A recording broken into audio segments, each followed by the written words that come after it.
Good morning students. आज के continuity जो चैप्टर मैंने रखा है उसके तीसरे सत्र में हम लोग हैं, तीसरे क्लास में हैं। पहला क्लास में मैंने डिफिनीशन बतलाया था, दूसरे में एग्जाम्पल को समझाया गया था, और तीसरा क्लास में आपको जो आज का जो टॉपिक है वह है कंटिन्यूटी ऑन एन इंटरवल, यानी किसी अंतराल में संततता। मैंने अंतराल दिया रहे, एक इंटरवल दिया रहे 2 से 5, 3 से 7 इस तरह का, और उसके बीच में कैसे हम लोग कंटिन्यूटी को चेक आउट करेंगे इसके बारे में हम लोग रूल को जानेंगे। अब देखिए कि सबसे पहला टॉपिक है continuity on an open interval, खुली अंतराल में संततता। सपोज कीजिए कि ओपन इंटरवल ए से बी है, कोई फंक्शन है fx is said to be continuous, कोई फंक्शन कंटिन्यूअस होगा एक ओपन इंटरवल ए बी में, if it is continuous at every point on the interval open interval a B.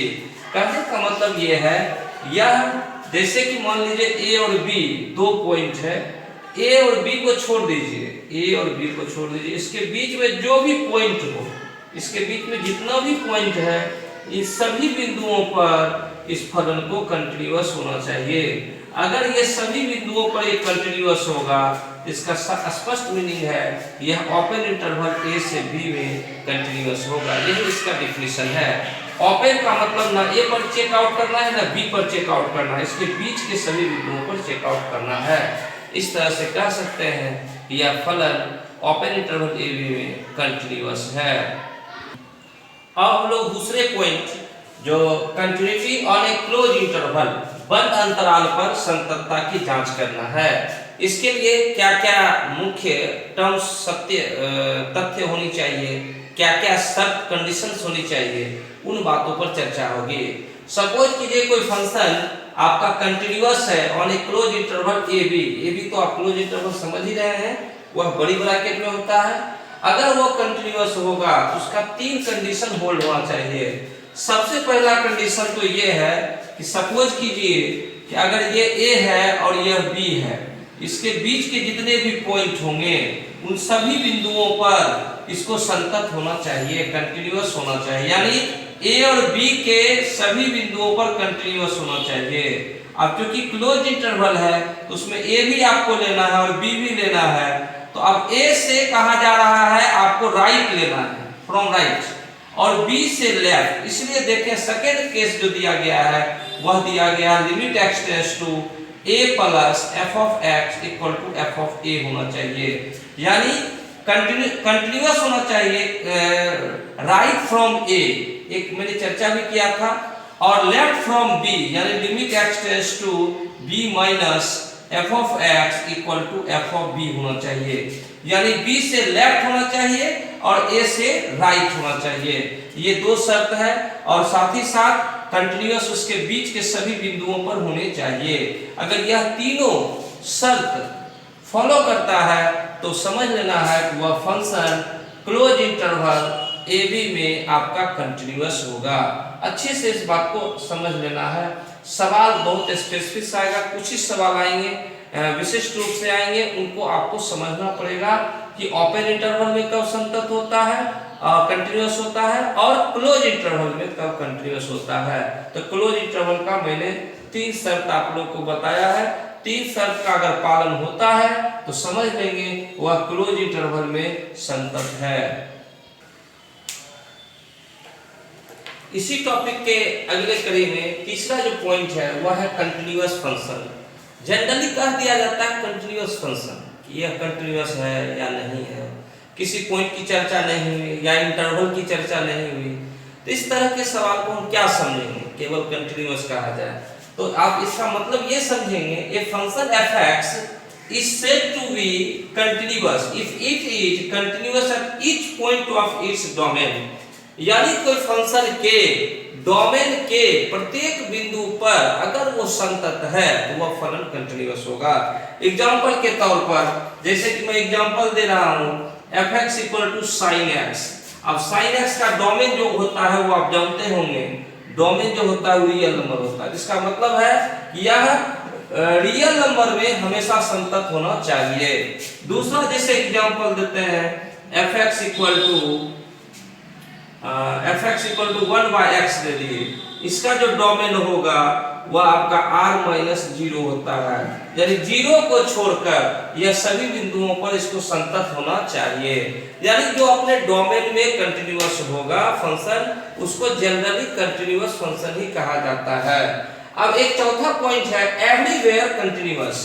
Everywhere का मतलब प्रत्येक जगह, तो प्रत्येक जगह का मतलब पॉइंट जो मेरा होगा वो रियल नंबर का होगा, तो वही बात है इसमें a function f(x) is said to be everywhere continuous if it is continuous on the entire real number minus infinity to infinity, यानी इसका मतलब होता है रियल नंबर, यानी रियल नंबर पर अगर कोई फंक्शन कंटिन्यूअस है तो वैसे फंक्शन को एवरीवेयर कंटिन्यूअस कहा जाता है।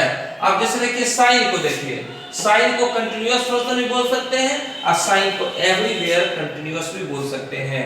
एवरीवेयर का मतलब यही हुआ कि x के सभी रियल मानों के लिए, वास्तविक मानों के लिए वह फलन संतत होगा। इस तरह के टाइप को हम लोग एवरीवेयर कंटिन्यूअस फंक्शन कहते हैं। इस तरह से चार प्रकार हम लोग पढ़े। एक पढ़े हम लोग ओपन इंटरवल में, दूसरा पढ़े क्लोज इंटरवल में, तीसरा जो कंटिन्यूअस पढ़े केवल कंटिन्यूअस फंक्शन, और चौथा जो है एवरीवेयर कंटिन्यूअस फंक्शन। इन सभी को थोड़ा थोड़ा डिफरेंसेस है, वैसे डिफरेंसेस को आप समझ लें बढ़िया से, उसके डिफिनेशन को समझ लें और उम्मीद करते हैं कि समझ में आ गया होगा। अब हम लोग प्रॉपर्टीज ऑफ कंटिन्यूअस फंक्शन के बारे में पढ़ेंगे, क्योंकि ये सब पहले ही थ्योरी इसलिए पढ़ाया जा रहा है कि एनसीईआरटी के सभी सवालों को आप तभी हल कर पाएंगे जब आप सारे प्रॉपर्टी को अच्छे तरह से जानेंगे। इसलिए मैं एक एक करके पहले प्रॉपर्टी पे चर्चा कर रहा हूं, आप लोग पहले इसको नोट करेंगे। आप लोग की जो समस्या आई है वो समस्या लिया जाएगा जब थ्योरी जब खत्म हो जाएगा तब। अब देखिए पहला property, if f and g are two continuous function on their common domain V। अब इससे पहले भी इस प्रॉपर्टी की चर्चा पिछले क्लासों में हुई थी, उसमें पॉइंट दिया गया था x इक्वल टू अल्फा या x इक्वल टू a, एक पॉइंट दिया गया था, लेकिन यहाँ पॉइंट पर बात नहीं हो रही है। D एक ऐसा डोमेन है जो f और g का कॉमन है, यानी f का जो डोमेन होगा और g का जो डोमेन होगा, दोनों का जो इंटरसेक्शन वैल्यू होगा उसी को हम लोग कॉमन डोमेन मतलब उहेनिस्ट प्रांत आप कह सकते हैं, वो D हम लोग ले लेंगे। अब जैसे ही f और g कंटिन्यूअस है तो उसका सम यानी f प्लस g, उसका सम जो होगा वह कंटिन्यूअस होगा। किस पर? तो d पर। d क्या है? तो f और g का कॉमन डोमेन है। दूसरा f माइनस g, दोनों का सब्ट्रैक्शन भी आपका कंटिन्यूअस होगा। तीसरा है f इंटू g आपका कंटिन्यूअस होगा। चौथा अल्फा एक कांस्टेंट टर्म है, रियल नंबर है, अल्फा f भी कंटिन्यूअस होगा। f by g यानी डिवीजन, फंक्शन f और g का जो डिवीजन होगा f by g हुआ और वह कंटिन्यूअस होगा d माइनस। अब देखिए denominator can not be zero, इसका मतलब हो गया कि सब सारे d पर होंगे, सारे d सारे वैल्यू होंगे, लेकिन gx does not equal to 0 होना चाहिए। और चौथा है इसका, छठा है रेसिप्रोकल अगर लेते हैं 1/f तब भी वो कंटिन्यूअस होगा। कंडीशन यही है कि जो डिनोमिनेटर होता है वह कभी भी 0 नहीं होता है, यानी d माइनस दिस वैल्यू पर यह फंक्शन कंटिन्यूअस होगा। यह आपका प्रॉपर्टी नंबर 1 है। इस तरह से प्रॉपर्टीज की चर्चा होगी, आप लोग धैर्यपूर्वक इन बातों को सुनेंगे और फिर उसको नोट करेंगे। अब हम लोग प्रॉपर्टी नंबर 2 पर बात करेंगे। प्रॉपर्टी नंबर 2 है the continuous of two functions, the composition, यहां कंटिन्यूअस नहीं होगा, the composition of two continuous functions is a continuous function। कहने का मतलब है दो कंटिन्यूअस फंक्शन है, उसका जो कंपोजिशन होता है, बहुत पहले एक बार चर्चा हुई थी गॉफ और फॉक की, तो आप जानते होंगे गॉफ और फॉक क्या है। f और g का जो कंपोजिशन होता है उसको हम लोग गॉफ के रूप में पढ़ते हैं। f और g अगर कंटिन्यूअस फंक्शन है at x equal to a पर, तो गॉफ एग्जिस्ट अगर करता है, तो एग्जिस्ट का भी शर्त है, गॉफ तभी एग्जिस्ट करता है जब f का रेंज g के डोमेन का सबसेट होता है, तभी गॉफ एग्जिस्ट करता है। उन बातों में भी हमको पढ़ना नहीं है, अभी केवल ये समझना है कि अगर गॉफ एग्जिस्ट कर रहा है तो उसका जो कंपोजिशन होगा GOF वह भी एक आपका कंटिन्यूअस फंक्शन होगा। अब हम लोग प्रॉपर्टी नंबर 3 पर बात करेंगे। If F is continuous on its domain D, अगर कोई फंक्शन कंटिन्यूअस है, संतत है अपने डोमेन डी में, तो मॉड एफ जो होगा वह भी कंटिन्यूअस होगा। एग्जांपल आप ऐसे समझ सकते हैं, अगर sin x कंटिन्यूअस है, fx equal to sin x continuous है ना, sin x जैसे ही कंटिन्यूअस होगा तो इसका मतलब होगा कि mod sin x अगर कहा जाए तो mod sin x इज क्या होगा, ऑल्सो कंटिन्यूअस फंक्शन। यानी कहने का मतलब है किसी भी फंक्शन में अगर आपका sin x यहाँ कंटिन्यूअस है तो इसका मतलब है कि mod sin x भी कंटिन्यूअस होगा। यानी किसी भी कंटिन्यूअस फंक्शन में mod लगा दें तो जो फंक्शन बनेगा वह भी एक कंटिन्यूअस फंक्शन ही होता है। यानी मॉडुलस लगाने से उसके कंटिन्यूटी पर कोई इफेक्ट नहीं पड़ता है। अब हम लोग चौथे नंबर पर बात करेंगे, एक कांस्टेंट फंक्शन, कोई भी अचल फलन है वह एवरीवेयर कंटिन्यूअस, एवरीवेयर कंटिन्यूअस की आधी चर्चा हुई है। यानी रियल नंबर x का मान फिक्स हो गया कि रियल नंबर में बहुत सारा माइनस इनफिनिटी से लेकर प्लस इनफिनिटी के बीच, यानी fx इक्वल टू k है, x belongs to real continuous होता है ऑन r पर। सिंपल सी बात है, r एक रियल नंबर है, आप चाहे तो इसको चेक आउट भी कर सकते हैं। इसका ग्राफ देख लीजिए, एक ग्राफ हम लोगों का एक लाइन होता है जो x एक्सिस के पैरेलल होता है और ये डिस्टेंस k होता है। इन बातों से यह स्पष्ट हो जाता है कि यह जो होगा एक कंटिन्यूअस फंक्शन होगा और जो कांस्टेंट फंक्शन होगा जो कि हर जगह कंटिन्यूअस है, ग्राफ से क्लियर हो जा रहा है। यानी इसका मतलब है इसको हम लोग एवरीवेयर कंटिन्यूअस भी कह सकते हैं। अब हम लोग पांचवें नंबर प्रॉपर्टी में पढ़ेंगे the identity function is everywhere continuous. Identity function के बारे में आप लोग जानते होंगे, the identity function is everywhere continuous. इसके बारे में जानते हैं fx इक्वल टू x होता है, x रियल नंबर होता है, यानी इसका डोमेन जो होता है वो रियल नंबर होता है। अब इसका ग्राफ भी आप लोग जानते हैं कि एक सरल रेखा, एक स्ट्रेट लाइन एक ग्राफ होता है। ग्राफ को देखकर कहा जा सकता है कि यह कंटिन्यूअस ग्राफ है। इसको चेक आउट भी कर सकते हैं, किसी पॉइंट पर लेकर a पर या k पर लेकर इसको चेक आउट कर सकते हैं, LHL, RHL और एट भी डाल सकते हैं। यानी आपको ये समझना है कि कोई भी आइडेंटिटी फंक्शन जो होगा एवरीवेयर कंटिन्यूअस होगा, यानी x के सभी मानों के लिए, रियल मानों के लिए वह कंटिन्यूअस होगा। छठा प्रॉपर्टी है a polynomial function is everywhere continuous. Polynomial मतलब बहुपदीय, कोई भी बहुपदीय फलन होता है उसका डोमेन रियल नंबर होता है। हम फंक्शन में बहुत पहले इसको पढ़ा चुके हैं। तो अगर वो उसका डोमेन रियल नंबर होता है पॉलिनोमियल फंक्शन का, इसका मतलब है कि एवरीवेयर कंटिन्यूअस होगा। fx कोई फंक्शन है a0 a1x a2x पर इस तरह से आपको दे दिया गया है। इस बात पर आपको गौर करना है, n बिलोंग्स टू z है, फिर n greater than equal to 0 है, x जो है वो रियल नंबर है। सबसे मुख्य बात आपका यही है, x जो है आपका ये रियल नंबर है। तो यह जो है पॉलिनोमियल फंक्शन है जो एवरीवेयर कंटिन्यूअस होगा, यानी x के सभी मानों के लिए इसका जैसा भी ग्राफ होगा, कहीं भी ग्राफ ब्रोकन लाइन नहीं होगा, जंप नहीं होगा, यानी एकदम कंटिन्यूअस होगा, लगातार होगा, लकीर टूटी फूटी नहीं होगी, एकदम लाइन जो है कहीं भी ब्रोकन नहीं होगा, अनब्रोकन लाइन होगा। यानी कह सकते हैं कि पॉलिनोमियल फंक्शन एवरीवेयर कंटिन्यूअस होता है।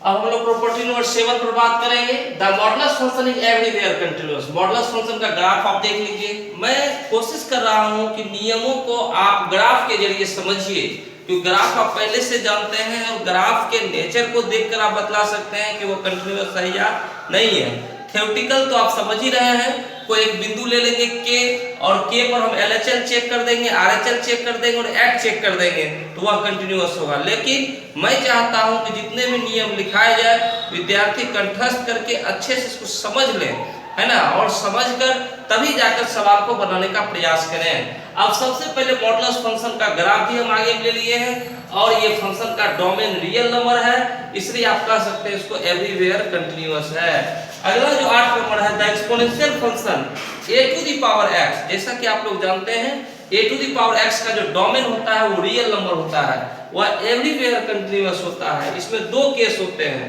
एक तो a to the power x में बेस जो होता है वो 1 से बड़ा होना चाहिए और इसमें जो बेस होता है वो 0 और 1 के बीच होना चाहिए। इसका ग्राफ भी आप लोग जानते हैं, देखिए इसका ग्राफ इस प्रकार होता है और इस ग्राफ में कहीं भी ब्रोकन लाइन नहीं होता है, चाहे ये ग्राफ ले लें चाहे ये ग्राफ ले लें, दोनों फंक्शन आपका कंटिन्यूअस होता है। अब उसी में एक नोट पॉइंट में हम जोड़ देते हैं e to the power x4, e to the power x जो होता है एवरीवेयर कंटिन्यूअस होता है, क्योंकि e का जो वैल्यू होता है वह 2 और 3 के बीच होता है।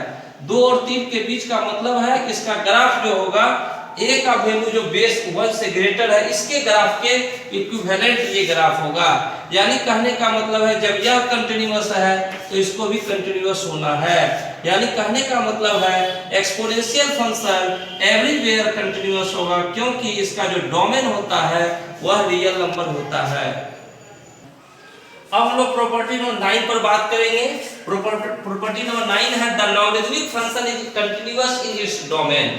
क्योंकि आप जानते हैं कि log x का जो डोमेन होता है x बड़ा होता है 0 से, यानी किसी भी निगेटिव का या 0 का लॉगरिथम निकालना पॉसिबल नहीं होता है, इसलिए आपका जो अपने डोमेन में ये कंटिन्यूअस होता है। अब देखिए दोनों का ग्राफ मैं बता रहा हूँ, जब बेस 1 से ग्रेटर हो, जब बेस 0 और 1 के बीच हो। जब बेस 1 से ग्रेटर हो तो ग्राफ बहुत पहले बतलाया जा चुका इस प्रकार का ग्राफ होता है, और 0 से 1 के बीच हो तो इस प्रकार ग्राफ होता है। अब दोनों ग्राफ को ध्यानपूर्वक देखें, हर जगह यह कंटिन्यूअस है, प्रत्येक पॉइंट पर यह कंटिन्यूअस है। यानी यह अपने डोमेन में 0, जब x का मान 0 से बड़ा लेंगे, जब अपने डोमेन में लॉगरिथम फंक्शन जो होगा वो कंटिन्यूअस होगा। इसको ग्राफ से हम अच्छी तरह समझ सकते हैं, बाकी रूल को आप ध्यान में रखेंगे। अब हम लोग रूल नंबर 10 पर बात करेंगे। The sine function and the cosine function are everywhere continuous. अब दोनों फंक्शन को हम लोग ले लेते हैं sin x और cos x। जैसा कि आप लोग जान रहे हैं दोनों का डोमेन जो होता है रियल नंबर, इसका भी डोमेन रियल नंबर, इसका भी डोमेन रियल नंबर, तो एवरीवेयर लगाना मजबूरी है कि एवरीवेयर कंटिन्यूअस ये होगा। अब देखिए साइन का ग्राफ मैंने खींच दिया, कहीं भी ग्राफ आपको टूटा फूटा नहीं दिखेगा। ये cos का ग्राफ खींच दिया गया है, कहीं भी ग्राफ टूटा फूटा नहीं है।